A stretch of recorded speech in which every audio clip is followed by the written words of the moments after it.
నమో వెంకటేశాయ. అందరికీ నమస్కారం అండి.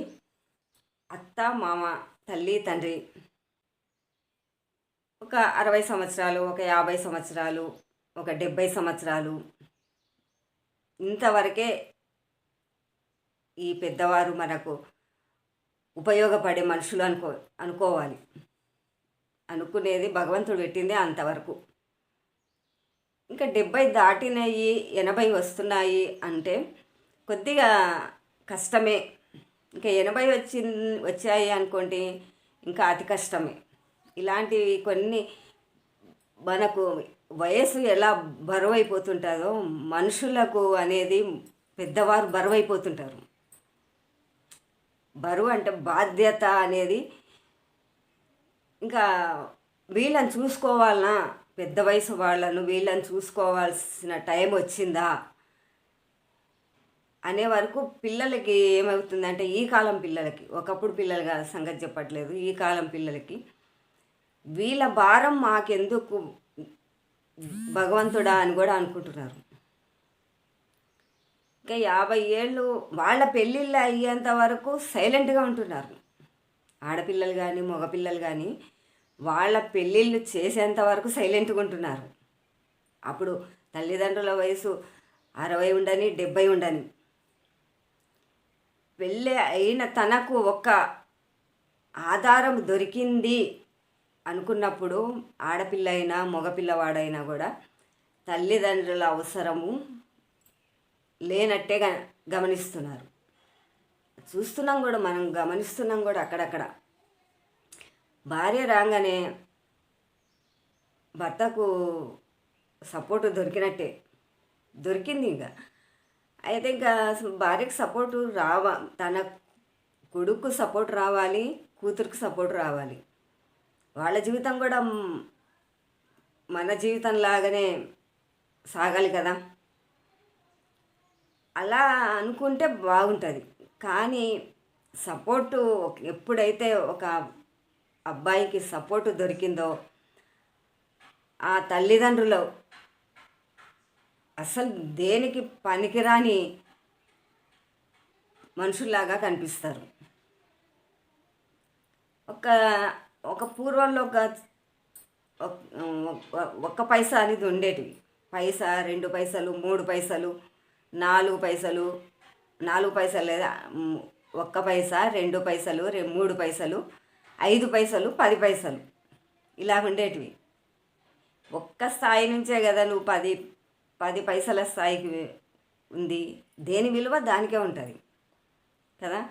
ఇప్పుడు 10 పైసల విలువ లేదు, చారాన విలువ లేదు, ఆటాన విలువ లేదు, ఏకంగా రూపాయి విలువ ఉంది. అది కూడా ఎప్పుడు పడిపోతుందో కూడా తెలీదు. అంత ఘోరంగా ఉంది ప్రపంచం. ఆ విలువలను పట్టే మనిషి జీవితం కూడా ఆధారపడింది. ఎంత మనము కష్టపడి ఎంత సంపాదించుకున్నా కూడా మనిషికి తృప్తి లేకపోతే, ఆధారం లేకపోతే ఆ మనిషికి ఎంత విలువ ఉంటుందో అర్థం చేసుకోవాలి. ఇప్పుడు పరిస్థితుల ప్రకారము చాలా విపరీతమైన ఘోరాలు జరుగుతున్నాయండి తల్లిదండ్రుల మీద. మొన్న ఏదో వీడియో చూశాను, 4 అక్క చెల్లెళ్ళు కలిసి తండ్రిని హతం చేశారు. ఆ తండ్రి పాపం కొన్ని రోజులు సర్పంచ్గా పనిచేసుకున్నాడంట. మరి అంతా వాళ్ళకు విపరీతమైన బాధ ఏం కలిగిందో ఏమో కానీ అక్క చెల్లెల్లో ఒక్కరు మాత్రం ఆ తండ్రిని నరికి చంపిందని చెప్తున్నారు. ఇంతటి పరిస్థితులు ఎందుకు వస్తున్నాయి? ఈ పరిస్థితులు ఎందుకు వస్తున్నాయి అంటే ఈ కాలుష్యమైన తిండి తినడం వల్ల శత్రువులుగా మారుతున్నారు. చెప్పిన మాట వినిపించుకోవడం మా మాటే నెగ్గాలి అనే దాంట్లో శత్రువులు అవుతున్నారు. పోనీ వాళ్ళ పని వాళ్ళ కష్టం వాళ్ళు చేసుకొని బ్రతుకుతున్నా బ్రతకనివ్వట్లేదు పిల్లలు. ఎక్కడ వెంటాడి వేధించి మరీ ముసలి వాళ్ళను చంపేస్తున్నారు. ఇలాంటివి చూస్తుంటే మానవత్వంలో పిల్లలు అనేది ఒక అసహ్యంగా తయారయ్యి తల్లిదండ్రులకు ఒక శత్రువులుగా భావిస్తున్నారు తల్లిదండ్రులు. అటు వాళ్ళకు ఆ భావన ఉంది ఎవరికి, పిల్లలకి కూడా తల్లిదండ్రులు అంటే శత్రువుల్లాగానే కనిపిస్తున్నారు. ఈ రెండు ఒక కోణంలోనే ఉన్నాయి. కాబట్టి ఇలా ఒకరికొకరు తిట్టుకోకుండా విపరీతమైన బూతులు అనుకోకుండా ఎవరి కష్టం వారు తినే మార్గం చూసుకుంటే బాగుంటుందని ఇలాంటివి దూరం పెట్టేయండి. తల్లిదండ్రులను చూడాలి అనుకుంటే చూడండి, వద్దనుకుంటే వాళ్ళ బ్రతుకులను వాళ్ళు బ్రతకనివ్వండి. ఎలాగూ మనకు గవర్నమెంట్ ఏదో ఒకటి సహాయం చేస్తుంది. అలా అని వాళ్ళను భగవంతుడు పోసిన జీవినే ఎందుకు మీరు ఆర్పుతున్నారు? ఆ భగవంతుడు పోసిన జీవిని ఎంతవరకు వాళ్ళు భూమి మీద ఉండాలి అని ఆ భగవంతుడు రాసి ఉంటే అంతవరకు ఉండాలి. లేదా మధ్యంతరంగా వాళ్ళను హతం చేస్తున్నారు చూడండి. ప్రేమలని, పెళ్ళిళ్ళని, తల్లిదండ్రులను చూడకపోవడము, అత్తా కోడళ్ళ పంచాయతీలు, తండ్రి కొడుకుల గొడవలు, హత్యలు, ఇవన్నీ ఒక మృగాలు చేసే పని ఇది. మృగాలంటే ఒక జంతువు తను బాగుంది అంటే ఇంకొక జంతువును ఓర్వలేదు. ఇలాగే ఒక కథ ఉంది చూడండి. నేను సరిగా చెప్తానో చెప్పనో కానీ చెప్తున్నాను. ఒక పులి అడవికి తనే రాజు అనుకుంటుంది. పులి కాదు, సింహము తనే ఈ అడవికి రాజు అనుకుంటుంది. కానీ దానికంటే బలవంతమైంది, ఎత్తైనది, పర్వతంలాగా ఉండేది ఏనుగుంది. మరి ఏనుగు కాదా? ఇది క్రూరముఖం. ఈ సింహము, ఈ పులి ఇలాంటివి క్రూరముగాలు. ఏనుగులు ఏంటంటే తన వరకు వస్తేనే, తనకు ఇబ్బంది కలిగిస్తేనే ఏనుగు తన ప్రతాపం చూపిస్తుంది. కానీ సింహం ఏం చేస్తుంది? నేనే రాజుని అడవికి అని విర్రవీగుతుంది. చిన్న చిన్న జంతువుల్ని తనకు ఆహారంగా రమ్మని తనకు ఆహారంగా స్వీకరిస్తుంది. ఒకరోజు నక్క ఏం ఉపాయం చేసిందంటే, ఈ సింహాన్ని ఎట్లాగైనా కూడా మనము అడ్డుదొలుపుకోవాలని చెప్పి ఆ నక్క ఉపాయం అంటారు చూడండి.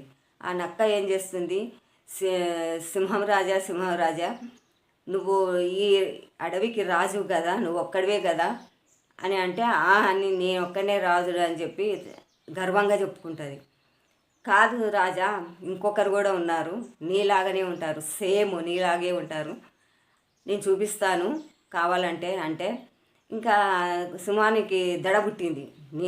నేనే రాజు అనుకుంటే నాకెందుకు రాజు ఈ అడవికి అని దానికి ఒక ఈర్ష్య కలిగి ఆ నక్కను వెంట పెట్టుకొని ఎక్కడున్నాడో చూపిద్దుపా అని చెప్పి తీసుకెళ్తే ఒక బావి దగ్గరికి తీసుకెళ్తుంది. బావి దగ్గరికి తీసుకుపోయి ఆ బావి గట్టు మీద నిలబడి, చూడండి బావిలో ఉంది సింహము గర్జిస్తుంది చూడండి అని.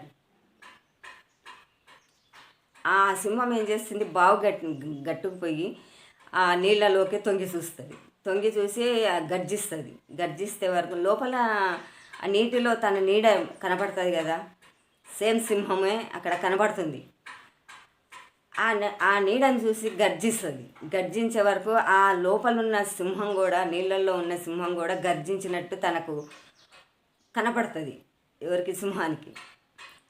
అప్పుడు నిజమే సింహం నీ అడవికి నీ రాజును ఇంకొకటి వస్తుందని చెప్పి దాన్ని చంపాలని చెప్పి బావిలో దూకుతుంది. గాండ్రించి ఇంకా నానా విన్యాసాలు చేసేసి ఆ సింహాన్ని ఎలాగైనా చంపాలని చెప్పి ఆ బావిలోకి దుంకితే ఇంకేమవుతుంది? అక్కడ సింహం లేదు కదా, తన నీడనే అది. కానీ చూడండి అక్కడ ఎంత ఉంటుంది, నేనే రాజుననే ధీమా అక్కడ ఉంది కాబట్టి ఆ సింహం అందులో దూకేసింది, అది రాలేదు, తన అనుకున్న విధంగా చేయలేకపోయింది. అప్పుడు నక్క బావ ఉపాయం ఎలా ఉపయోగించాడో అర్థం చేసుకోండి. మీకు ఏ రకంగా అనిపించిందో. ఇది ఇప్పటి కథ కాదు, ఎప్పటి నుంచో మేము చిన్నపిల్లల అప్పటి నుంచి కూడా ఈ కథ నడుస్తూనే ఉంది, ఇంకా నడుస్తూనే ఉంది. పిల్లలకి చెప్పుకోవడానికి, పెద్దవాళ్ళకు నీతి కథగా చెప్పుకోవడానికి కూడా ఈ నీతి కథ చాలా అద్భుతంగా ఉంది. ఆ నక్క ఉపాయాన్ని ఎలా ఉపయోగించుకున్నదో, కొన్ని జంతువులకు ఇలాంటి మహత్తరమైన ఆలోచనలు వస్తుంటాయి. దాన్ని హతం చేసేంత వరకు నక్కకు నిద్ర పట్టలేదు. దానంతటికి అదే, దాన్ని చంపాలంటే చాలా కష్టం, సింహాన్ని చంపాలంటే చాలా కష్టం. ఎన్ని జంతువులు కూడినా కూడా దాన్ని చంపలేరు. కాబట్టి ఈ ఉపాయం దానికి ఎలా తట్టిందో అలాగే సింహాన్ని హతం చేసేసింది. ఇక అడవి మొత్తము హాయిగా ఎంజాయ్గా సెలబ్రేషన్ చేసుకున్నారు, పండుగ చేసుకున్నారు. చిన్న జంతువులు, పెద్ద జంతువులు అన్నీ కలిసి మంచిగా ఆనందంగా పండుగ చేసుకున్నారు. అలాగే జీవితం కూడా. ఒక ఇష్టం లేని మనిషిని వదిలించుకోవడమే బెటర్. వదిలించుకోవడం అంటే వాళ్ళ బ్రతుకు వాళ్ళని బ్రతకనివ్వడమే మంచిది. ఎవ్వరి ఆధారం లేకున్నా బ్రతికే సమాజంలో బ్రతకడానికి వీలుంది. కాబట్టి నేను చెప్పిన విధానం మీకేం నచ్చింది? నేను చెప్పిన ఈ నీతి కథ ఎలా ఉంది? ఒక కామెంట్ చేయండి.